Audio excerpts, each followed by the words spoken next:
I don't want no oil a-spoiling my shoreline. I like fish much better than crud.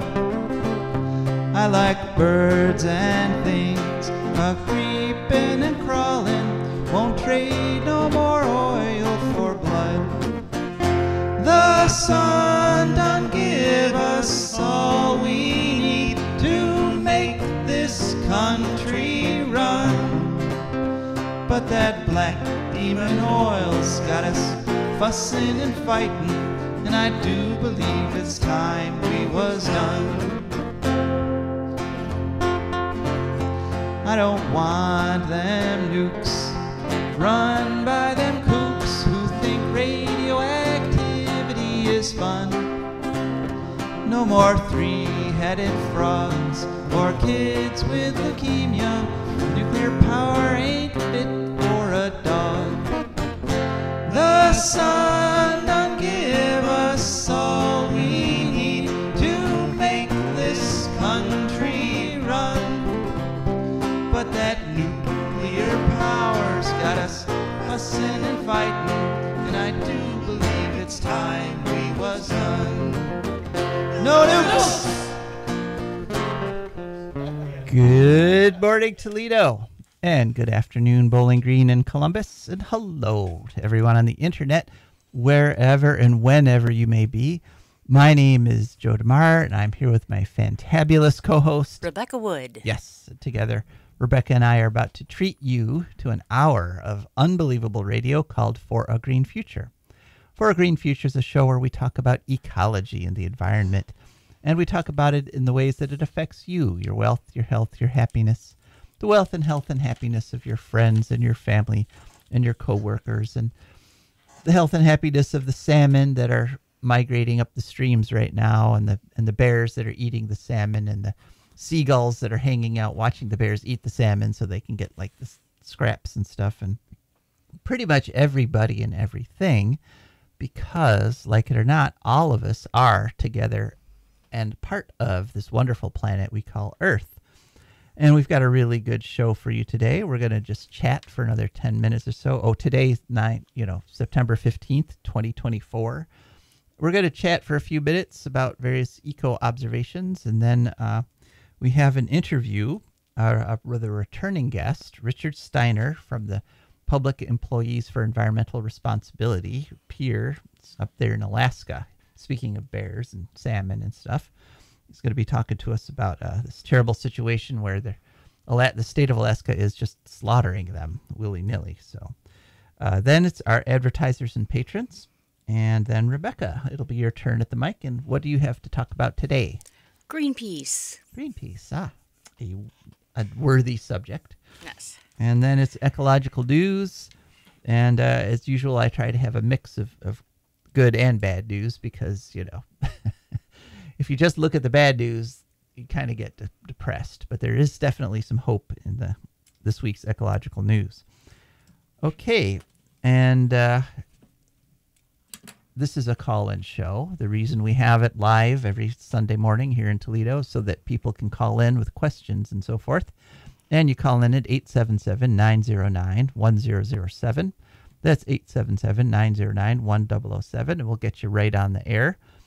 And we also take texts from our listeners. You can text to 419-973-5841. That's 419-973-5841.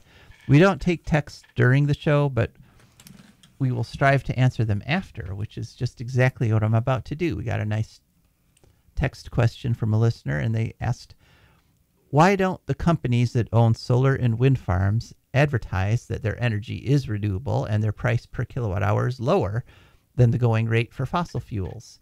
I never hear commercials for any solar or wind companies on TV or radio. Well, that is an excellent question. And it's a number of factors. One, wind and solar companies, even though they are growing, they do not have enough money to compete with like oil companies, which are the most profitable companies in human history. So any advertising they can do gets overwhelmed by the advertising that the competing fossil fuel companies give, or the nuclear companies, for example, that have, hundreds of millions of tax dollars that are used to promote their companies. But also, so what they do, their advertising dollars are like focused on businesses, the ones that they can hook up with in order to make new wind farms and solar farms. So they have very targeted advertising. And for example, Vestas spent a huge sum on a big advertising campaign, but it was almost all through LinkedIn. So like they identified people through LinkedIn that were in businesses they wanted to hook up with, and that's where their advertising was. And I do also have to say that when they've tried to do like general advertising campaigns, I saw a few that like Vestas was putting out on Facebook. They like get it really wrong. They're not that good. Like I saw this one that it was, they made a commercial where they were following this mime around. All right, so right away your hackles go up, right? It's a commercial about a mime. And the mime is going around, he's like knocking over, people's potted plants, and he's like taking balloons away from kids, and he's like lifting up this woman's skirts, and you're like, what the heck is this? And then it turns out he's the wind. And so the last frame is him finding actually something nice and useful to do. He's turning the blades of a windmill. So it's like, there you go. It's like, the idea was that finally this horribly annoying thing is being put to good use. But in reality, it was just like, yeah, that's kind of sucky. Wind is not so bad. It cools things off. Yeah, exactly. Show wind cooling people, sweating people off. Yeah. So they're not, A, they tend to focus more on business advertising, and B, they're not very good at it when they try to go to a more general audience. But one of the reasons wind is cheaper, though, is that they are not spending they're not spending billions of dollars on advertising, which, can cause problems in that it allows the companies that are spending billions on ads, like creating fake citizen groups and stuff, to block wind, as they are here in Ohio. Long-term, I don't know if it's long-term strategy. You're going to have to persuade the general public. You can't just rely on our wonderful radio shows like this one. So I hope that answers your question. But thank you very much for the text. It was an interesting question.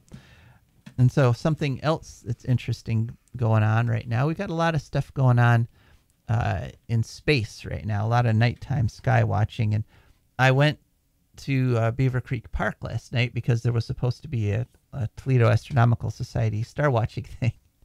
And unbeknownst to me, they had canceled later the day. But so I found myself alone, almost alone, in this big park. And I was looking up at the night sky, and I saw, it was good though. I got to see the northern lights. The northern lights were actually visible off to the northwest. Very beautiful red light in the night sky. Moon's about to be full too. Yeah, moon's looking nice, almost full. And another thing that happened is the space station went over last night. Oh my! Yeah, and actually the space station's going to be visible for the next couple nights. You got to go to spot the space station or spotthestation.gov to see exactly when. But got to watch it travel pretty much from the west southwest all the way across the sky to the northeast, and it was. It's cool looking, when it's going over, it's not just a dot. You could tell there's some shape to this thing, and it almost looks like you can see the solar panels sticking out, which I don't know if that's true. I mean, it's 250 miles up, so that's probably not true. Is that the one that people are currently stuck on? Yes. Okay, I thought so. Yes. I heard something about that. That's the one that the NASA astronauts that rode up there in the Boeing spaceship, the Boeing ship had so many flaws and so many malfunctions. Boeing. Right. Yeah. That they they've brought the Boeing capsule back down, but they had failures on the thrusters and things, and they were having hydrogen leaks, and they didn't want to risk having the astronauts in it when it came back down. It turns out it would have been fine, but they're erring on the side of caution, which is good. But I have met one of those two astronauts way back in 2016. I met Suni Williams, who's one of the astronauts who stuck up there till February, and we had a nice conversation. And I've got a selfie with her somewhere buried in my pictures on my cell phone. But it's just a reminder about how fragile and difficult it is to maintain all the things necessary for life, to maintain the right gas balance, the right temperatures. When you're up in that situation where you have to do where everything is being done artificially, and if one thing goes wrong, the whole thing collapses. It really should increase your appreciation for this great big wonderful planet we're on that pretty much does it all by itself. As long as we don't screw it up, it will maintain the right temperatures. It'll maintain the rainfall. It'll maintain. It was a total set it and forget it system, and yet we managed to mess it up. Yeah, yeah, we are, because we can't stop doing stuff. Yeah, we're in the process of messing up one of the most incredible systems in the universe, really, to maintain the same temperatures and pressures and pH balances and so many factors have to go into keeping a place habitable that it's just incredible that they just did it all on their own. We're like little goldfishies taking a little tiny sledgehammer to the wall of their tank. Yeah, right. Basically. That's kind of what we're doing. So it was just very interesting to be out there watching that go overhead and actually, knowing one of the people that are up there 250 miles up. It was really cool. And one of the things that we know now from ecological research, one of the key parts to that whole big system to keep it from collapsing are predators, because predators maintain the balance of the animals that are eating the base of the ecosystem. So when you take away the predators, you get overgrazing and you get all kinds of ecological damage, which is why the state of Alaska's predator control program is so horribly insane. I mean, literally, it's just, if you know anything about ecology and biology, the idea that you're going to increase caribou by killing bears and wolves is just, it's just literally crazy. So, but I'm going to let our guest go into more detail on that. And so let's listen to our interview with Richard. All right. Steiner. Hello, and welcome back to For a Green Future. Could you please share with us your name and who you're with? Hi, this is Rick Steiner in Anchorage, Alaska. I'm a retired University of Alaska professor of conservation biology, and now I'm an independent biological consultant. Uh-huh. And are you still connected with PEER? Yeah, I'm serving currently as the chairman of the board of PEER, Public Employees for Environmental Responsibility. All right. Well, that's a great organization that we follow what you guys do. It's really great public service there.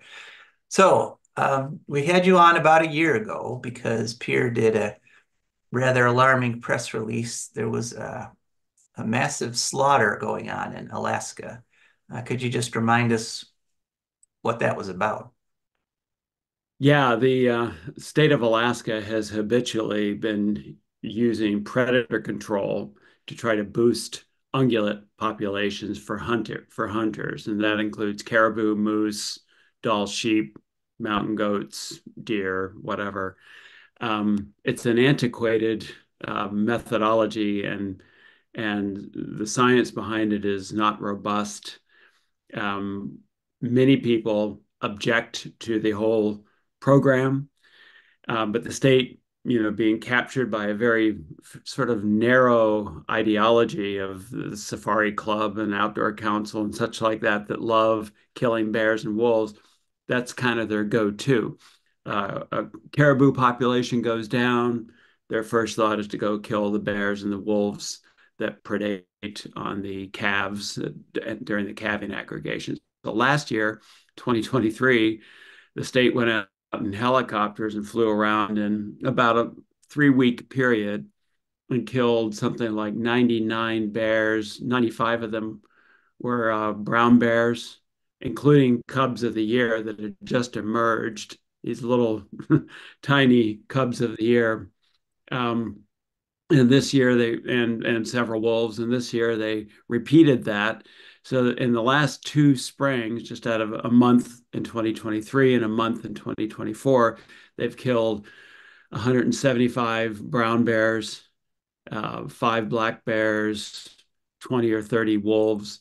And that's on top of a 10-year program of killing wolves indiscriminately out there, trying to recover this Mulchatna caribou herd, which used to be 200,000. It was for the caribou herds, oscillate dramatically, as most ungulate populations do. The Mulchatna herd, this is in southwestern Alaska, had been around 12, 13,000, and then erupted to about 200,000 in the 1990s because of favorable browse conditions, and then began declining. They were overhunted. There's a disease, brucellosis, in the population. And they certainly overgrazed their lichen forage base because they erupted so high. And then they were illegally hunted and such. And then the climate change impacts on top of that, shrubs moving across tundra that should be good caribou browse. So they collapsed.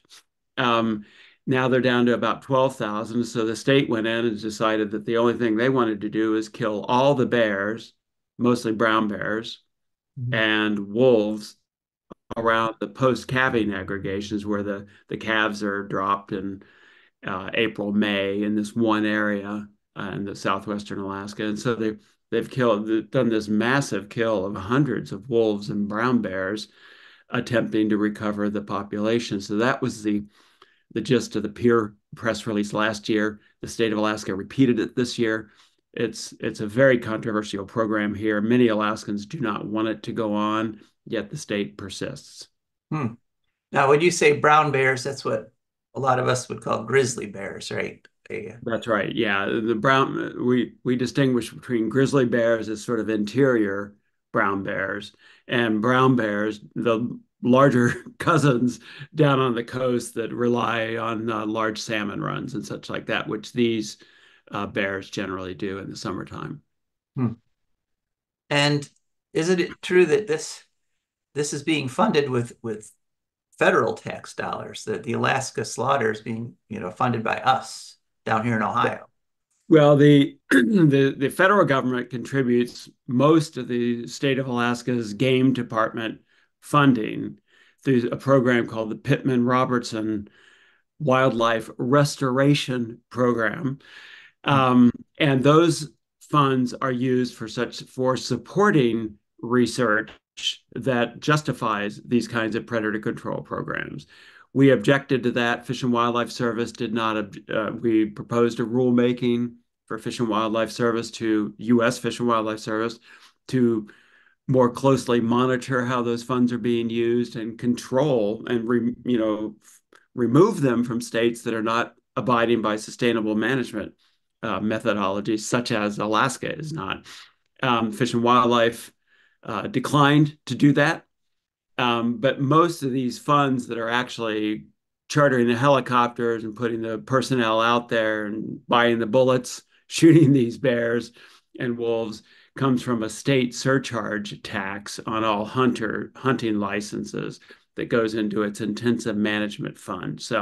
But there is federal support for the research that is used by the state of Alaska to justify these programs. And I might also add that the research behind these programs is pretty thin.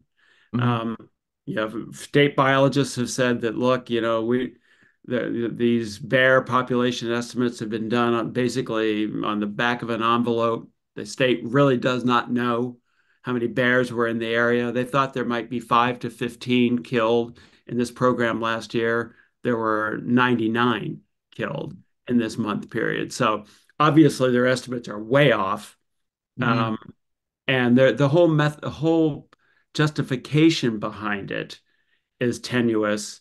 And they know that, but they like the political optics of going out there, killing bears. A lot of the villagers out in the region want these bears killed and wolves killed as a simplistic response to a complicated issue that might or might not be solvable that way. Mm-hmm. Do we have any idea of what the caribou herds or population is doing? Has it gone up, gone back, starting to rebound again, or is it still going down?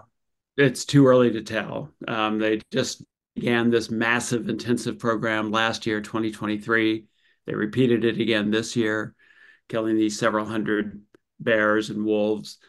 Um, and there was some evidence of increased calf survival last year, probably is again this year, but whether those calves will survive the winter and actually contribute to a population increase is still undetermined. So we don't know.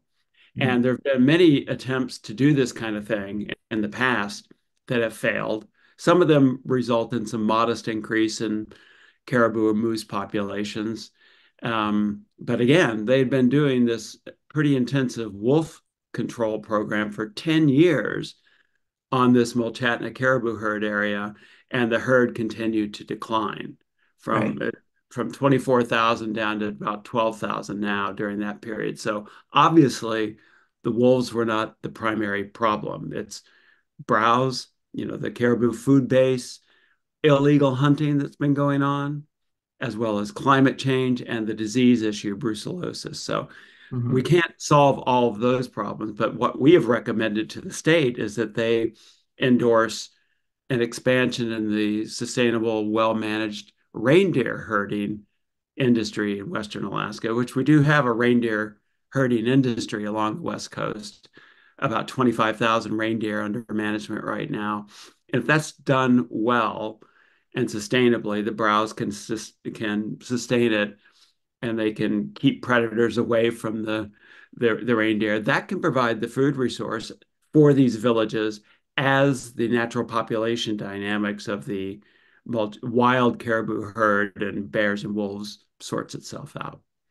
Right. And just to be clear, reindeer are caribou, but they're That's caribou right. that are That's being right. managed Some by people. humans. That's exactly right. Yeah, that industry started here in Alaska over 100 years ago. Um, and they used to have quite a few more reindeer, and they were using the antlers for the Korean market and such like that, whatever that was. But there's a meat industry from them now, um, and it's pretty small, but that could be used to supplement the food security needs of these villages, 40 or so villages in southwestern Alaska that need meat. We get that. Everybody gets that. Without having to kill hundreds of brown bears and wolves trying to recover the Mulchatna caribou herd. That herd will recover or not on a natural basis.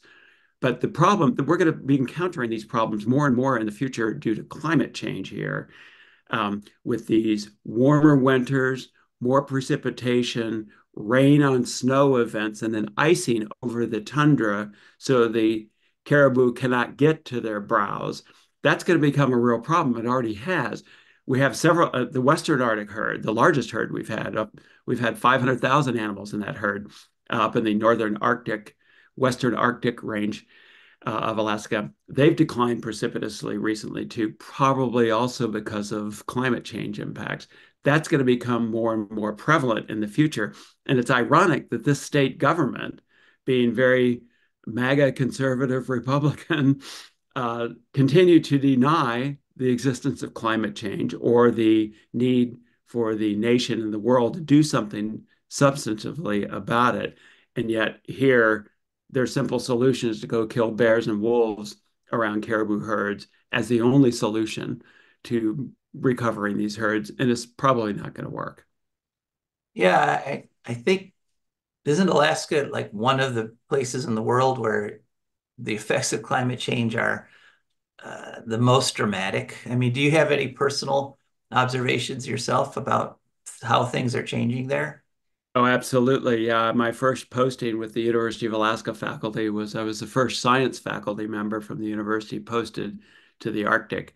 This was 40 years ago, 45 years ago, not to date me here, but it was in 1980 in the Arctic, in Kotzebue in the northwestern Arctic coast. And the sea ice at the time was robust in the winter, a large, shore fast ice shelf built every winter.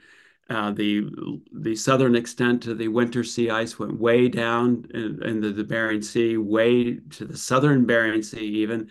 These days, 40 years later, it's nothing even close. I mean, we've lost about 1% of the sea ice cover each year since then. We've lost about half of the Arctic Ocean sea ice extent and depth since then.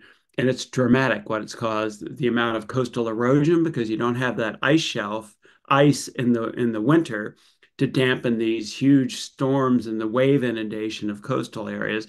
So we've had massive erosion. We've had villages actually have to move to other locations because of this. Subsistence access for the coastal indigenous populations has become very challenging in many places. That's going to continue to get worse and more difficult. Permafrost is thawing, and so there's all these infrastructure impacts on roads and airstrips and housing and such like that. The things are sinking into the permafrost. So we've got major problems. Alaska is thought to be warming at about 4 times the rate of the planet as a whole because of a number of effects here from the Arctic Ocean sea ice reduction. So we are ground central and front lines of it. And the state government that has relied on oil revenues for the last 40 years continues to deny the existence of it or the need to actually mitigate it. So it's a very odd, difficult politic here. Wow. So even as Alaska literally melts around them, they are pretending it doesn't exist. Wow. Yeah. Well, that's about all we have time for. Is there anything you'd like to add? No, I think, the ethics of wildlife conservation have evolved over the last 20 or 30 years. The science has evolved. And Alaska, the state of Alaska, is still stuck in the old Western American model of wildlife management. It's unfortunate. There's a number of good biologists within the state government that want to progress into a more ethical, sustainable management regime, but the politics are not there. So we need people from outside, from Ohio and elsewhere, to pressure their legislators to help the federal government here at least manage wildlife sustainably and ethically and on behalf of sustainable uses. Our wildlife is twice as valuable for tourism uses than it is for consumptive use. So we need to get with the program. So, and I appreciate the attention from the people in the lower 48 there through your program. All right. Well, thank you very much. My pleasure. Yep. And thank you folks for listening to that interview with Richard Steiner of PEER. And I just love interviewing scientists because they're so understated, At one point he said, the science behind it is not robust, which, translated in lay terms means this is a stupid policy that doesn't work. But scientists can't say that. Of course, we can say with full-throated enthusiasm that we love our advertisers and patrons. So let's hear from our advertisers now. For a Green Future is also brought to you by the Wood County Park District. The Wood County Park District is a natural resources conservation agency. They protect natural spaces, maintain quality green spaces, provide engaging programming, and they teach people to love and respect nature. They also restore wildlife habitats and lead people on outdoor adventures. Wood County Parks protects natural spaces in Wood County for all to enjoy from 8 a.m. to 30 minutes past sunset every day of the year. There are several ways to get a hold of them and find out what's happening. One is to call them at 419-353-1897. Another is to visit their website, www.wcparks.org. The website again is www.wcparks.org. They are also available on all social media, Instagram, Facebook, Twitter, and many others. Just search for WC Parks. That's the Wood County Park District, and we're very grateful for their support. And For a Green Future is also brought to you by the book Venusification, which is a fantastic book of short stories written by yours truly, one of which won a national short story contest. So if you purchase a copy of Venusification for $10, you will not be sorry. Just go to the website, Joe DeMare, foragreenfuture.org. Send us an email and we'll hook you up. The other way is you can go to our Patreon page. And our Patreon page is where our patrons, our wonderful, wonderful patrons, have gone. There they searched for a Green Future. Up popped our Patreon page with some cool pictures and different levels of membership. They picked a level that matched their budget so that, they don't have to suffer, and signed up, and every month a little bit comes out of their accounts. It comes over to us. That's how we can keep the show on the air. And anybody who signs up to be a regular monthly patron, or who signs up for a one-time donation of $10 or more, I will send you a copy of my book, Venusification. And that's it for our advertisers and patrons. We're eternally grateful to them. And now, Rebecca, your turn at the mic. What are we talking about? Okie dokie. Well, today is actually Greenpeace Day. Is why I'm talking about Greenpeace. It was declared Greenpeace Day by the mayor of Vancouver, and not Greenpeace themselves.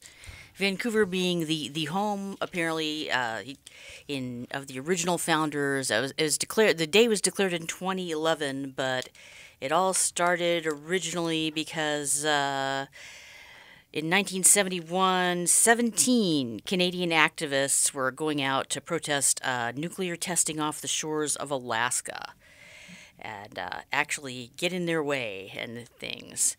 And Greenpeace is 100% free of corporate donations. And the day for it is basically just a day to recognize environmental activism and peaceful protest for change. So both of those things. Greenpeace is an international organization that works to preserve endangered species, prevent environmental abuses, and raise environmental awareness about environmental problems and promote solutions, get this, for a green future. Oh, wow. They have our name. Right in there. Right in their definition. Isn't that crazy? We're like a spin-off. Yeah. So today, of course, they have worldwide membership. They have offices in 55 countries and in an international coordinating office in Amsterdam.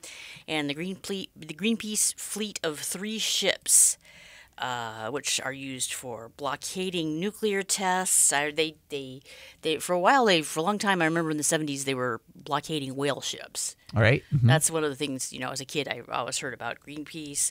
They're used to research climate change in the Arctic Ocean, document data about plastic in the waters, and also to provide humanitarian relief to victims of climate change-related extreme weather patterns.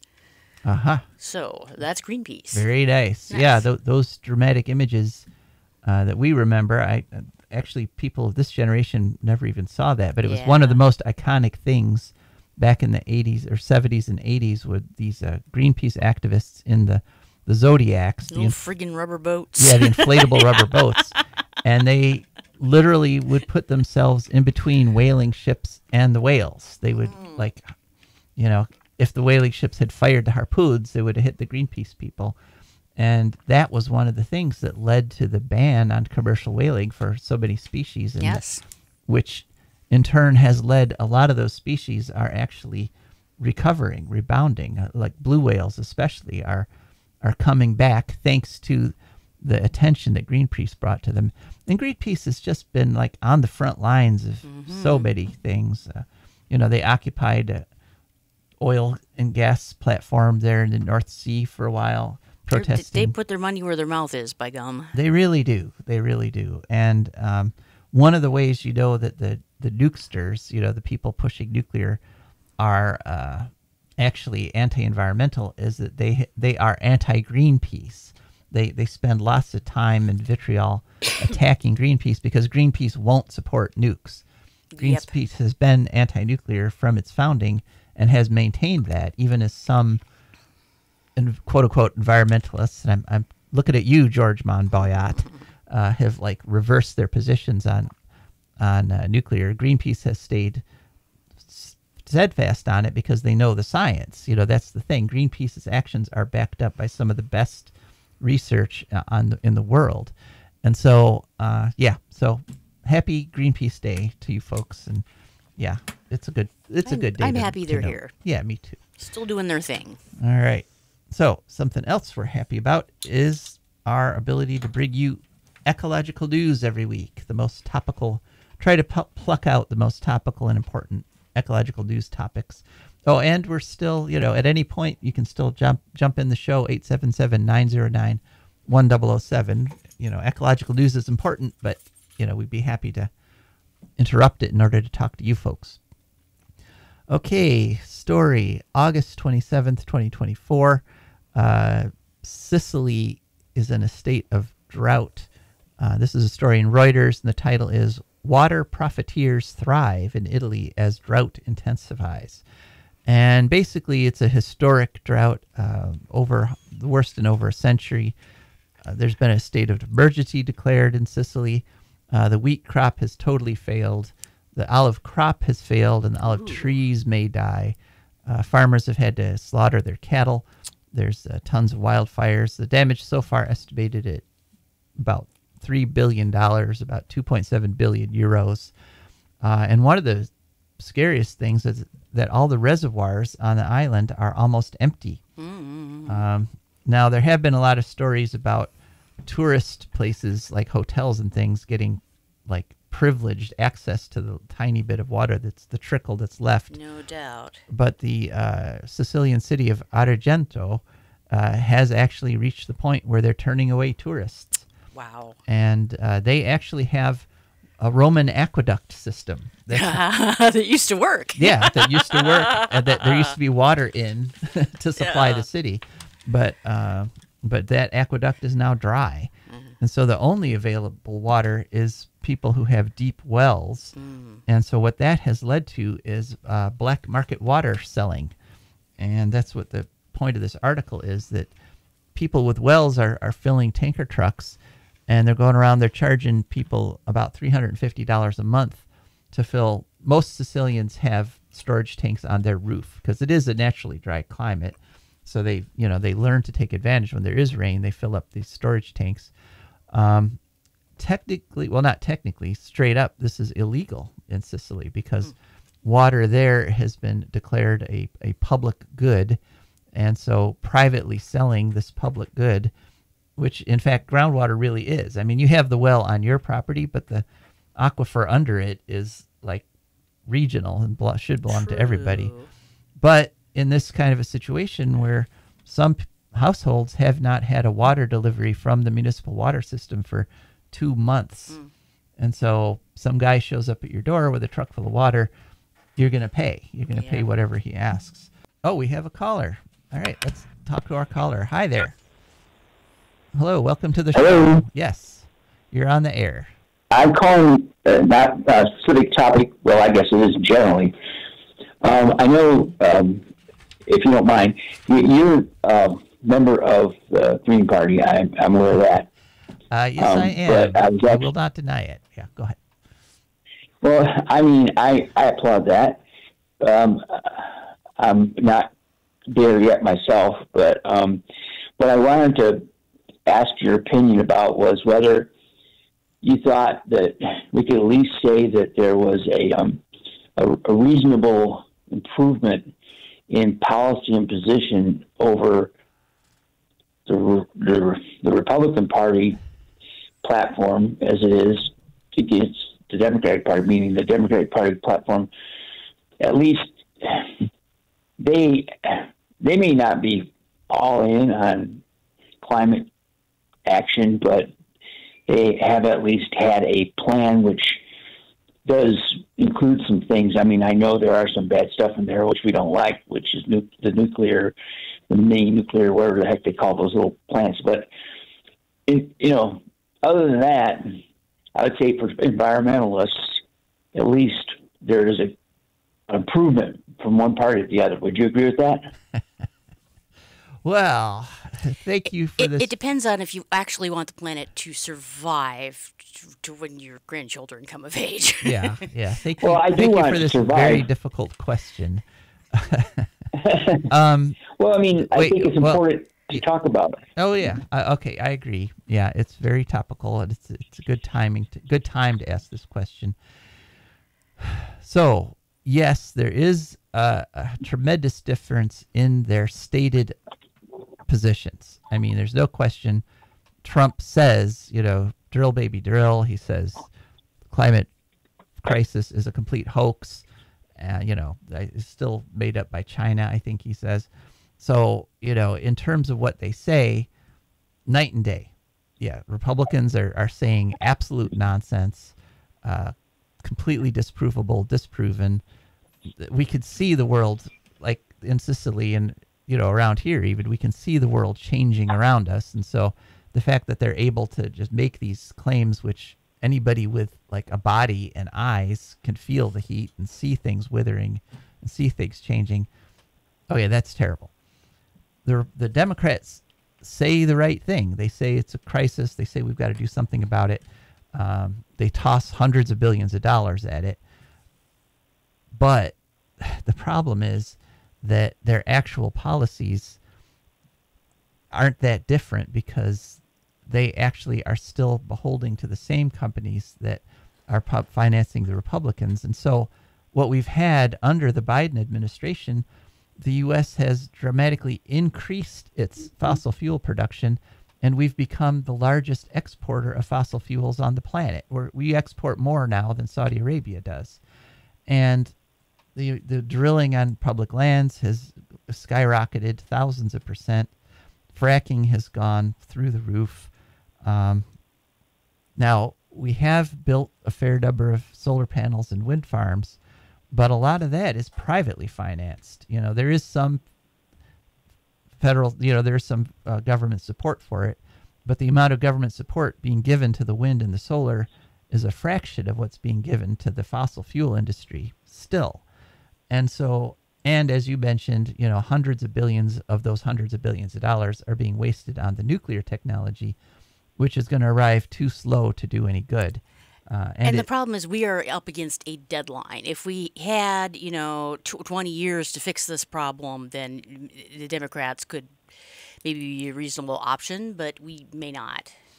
Right. So if you are just looking at this is like your issue, in terms of what people say versus what they do, there's no question the Democrats say the right things. My personal opinion, I have trouble bringing myself to vote for a party that isn't that is saying the right things, but not necessarily doing the right things. They're doing them, but they're not doing them to the extent we need, or to the degree we need. And I think that weak response on the Democrats is part of what fortifies the denials of the Republicans. I think Republicans are like, well, you're not, you say that we're in this crisis, but you've increased oil and gas pumping to record levels, so you must not really be serious about the problem that you're talking about. So it's a reinforcing negative situation politically. So, in no way will I ever vote for the Republicans that are denying the problem even exists. That's literally insane. Literally textbook definition, that's insane. But on the other hand, I'm not, the other party, which admits there is a problem, which is the first step, is not addressing the problem sufficiently. And there are some other candidates. There's like 6 candidates on the ballot in Ohio. And of course, I actually personally know the Green Party candidate, Jill Stein. And she's saying the right things. And if by some miracle, miracles are possible, she were to be elected, I know she would actually do the right thing, because that's her whole modus operandi. But Yeah, but that's the situation as I see it. So does that answer your question? Yeah. Yeah. I mean, I agree with everything you said. Also, I see the situation as existential in terms of us having the ability for the population of the country to make decisions too. And currently this election, what I'm talking about. And I also believe that until the people, the population, the masses decide that this is an existential problem, I don't believe in a democracy you can fix it until they do. We don't live in a dictatorship. We don't have an option of a leader top down saying, okay, here's what it is. Anybody that's got a car that doesn't get 40 miles a gallon or whatever, we're scrapping it. I mean, this is the kind of, I think that's what would work. I think that kind of thing would work. But, you know, the president's going to do that kind of stuff unless, you know, if, for instance, if we were in a war. Mm-hmm. I mean, it's just the problem. I mean, I've been fighting this thing for my whole life, right? I've been advocating. I've been doing all I can do, everything I can, you know, every opportunity I have, spoken about it, you know, and even though I'm not a scientist or very good, you know, I'm not that articulate, you know, but anyway, my opinion, I've come to believe that until more people believe, it's just like the majority of people in this country thankfully believe in democracy. One you know, a correction there is that, you know, the majority, we've reported on this before, the vast majority, like 80%, already do believe. You know, 80% of Americans in Yale, you know, this is a result of Yale, you know, they've done ongoing surveys.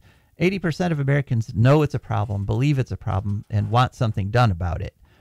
But, you know, so that includes a fair chunk of Republicans. So you have to give them credit. They believe the right thing and they know the right thing.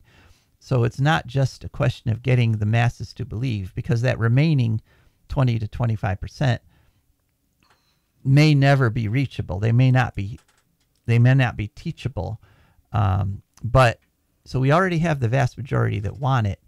The problem is not convincing people the truth of it. The problem is that the people that are voting aren't voting. You know, enough people are setting that aside and voting against it, even though they believe it. They think other things are more important, even though it's hard to argue anything's more important than having a survivable planet. But they're also not willing to vote the other way.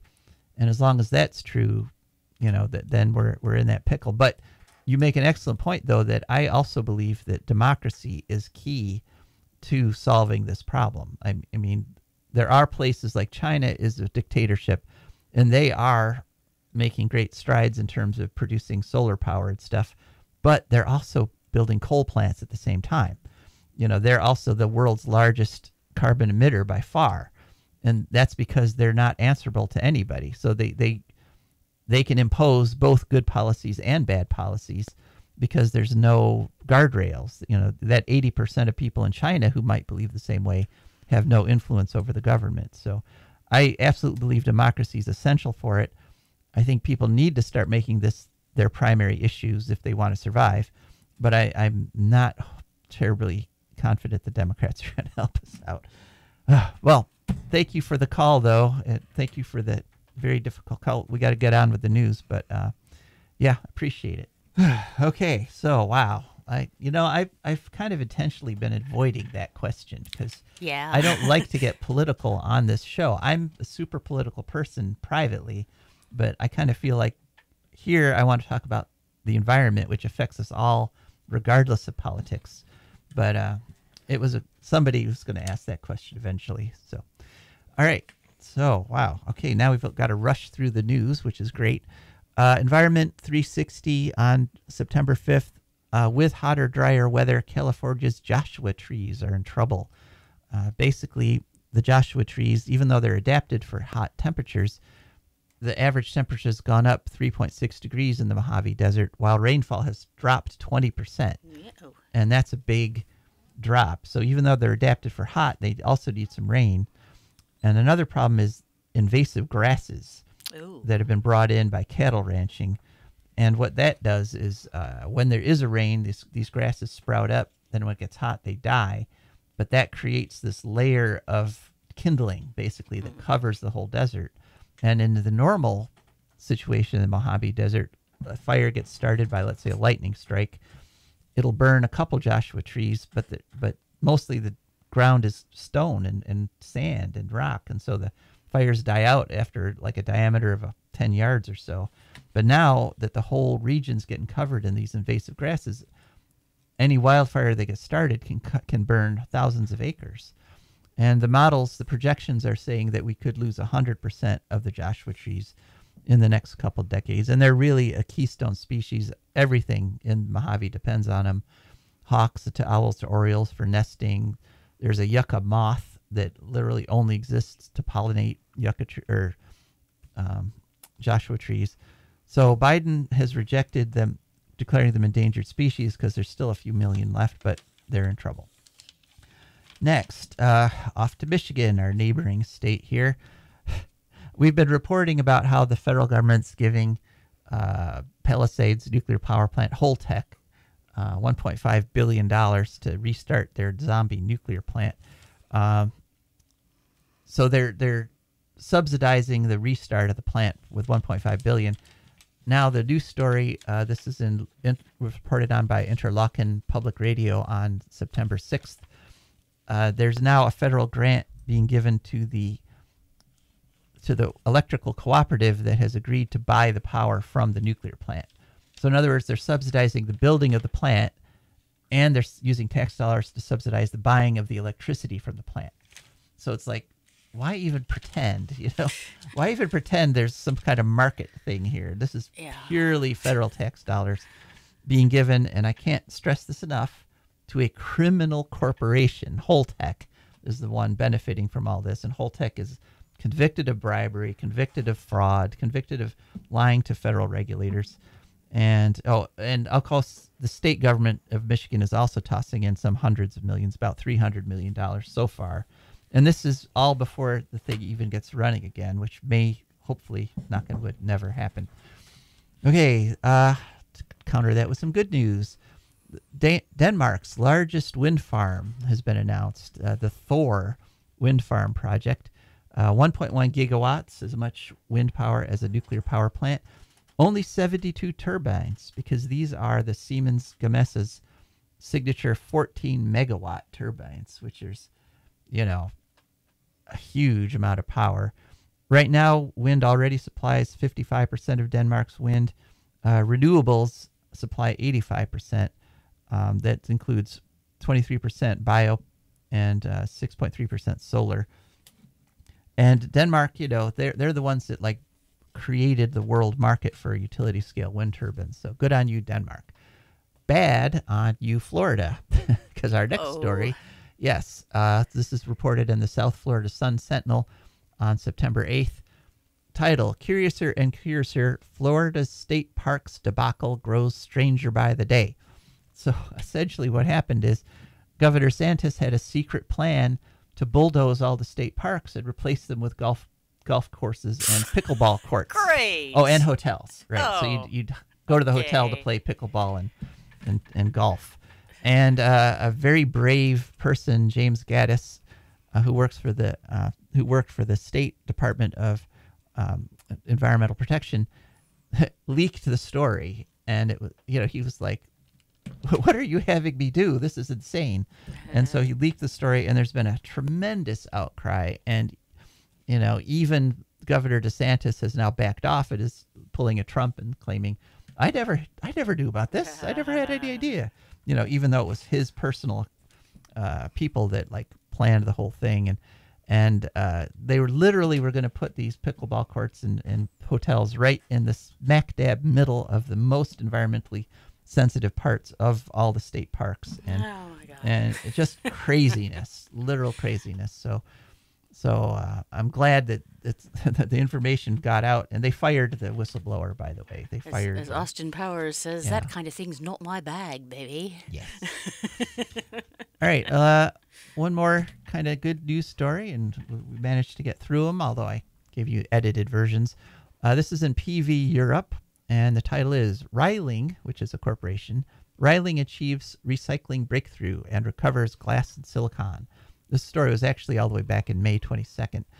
And what they have managed to do is completely recycle the silicon and the glass and the metal in the solar panels. And in the past, because there's chemical coatings on the glass and there's chemicals in the silicon cells, that silicon has just been used for things like cement and roads and stuff. But now they've figured out an economical way to actually recover 100% of this stuff.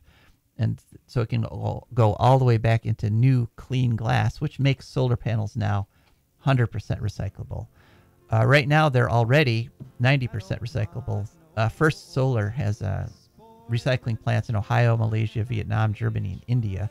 So it's already mostly recyclable, but now thanks to these new processes, it can be 100%. So take that, disinformation, people saying solar panels have to go into dumps and stuff. You're just wrong. But you were all right for listening to our show. Thanks for spending an hour with us. We've reached the end of the show. This is Joe DeMare. And Rebecca Wood. And we are signing off.